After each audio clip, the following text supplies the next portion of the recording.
रामराम मंडळी, काल रात्री तुम्ही पाहिलंच असेल आम्ही केलेला चिकनचा खास बेत. कारण घरी येणार होते दाजी, दीदी आणि लाडके भाचे कंपनी. आल्या आल्या सगळ्यांनी ना भरपूर पहिला गप्पा मारल्या आणि इकडे मुलांची तर धमालच सुरू होती. मग रात्री 9च्या दरम्यान प्रियानं जेवण तयार केलं. जेवणात होता चिकन सुक्का रस्सा आणि सगळ्यांची आवडती रोटी. खास मुलांसाठी लॉलीपॉप पण केलं होतं. तर बेत कसा झाला होता ऐका. कसं झालंय हो? छान झाले. हा, अहो कसं झाले आरवी? कसं झालंय? छान झाले. कसं झाले? आजी बसलेले आहे जेवायला, हे पण बसलेले आहेत. जेवण कसं झालं?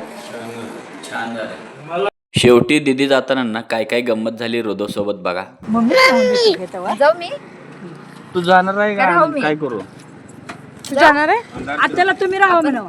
मी राहू हा, तुम्ही राहा म्हणून. आपण माझ्यासोबत येतोय ना, जाऊया आपण. तुम्ही उद्या या म्हणा, परीक्षा झाल्यावर. हा, परीक्षा झाल्यावर येऊया उद्या आपण या हा? म्हणा. तुला घेऊन येते ह्या वहिनीचं वहिनी स्कूलला उद्या सकाळी जाणार आहे रे. मग झालं का आपण यायचं नंतर हा? रोदो म्हणत होता मी गाडीत जाणार आत्यासोबत. तर मंडळी आजचा व्हिडिओ कसा वाटला कमेंट करा.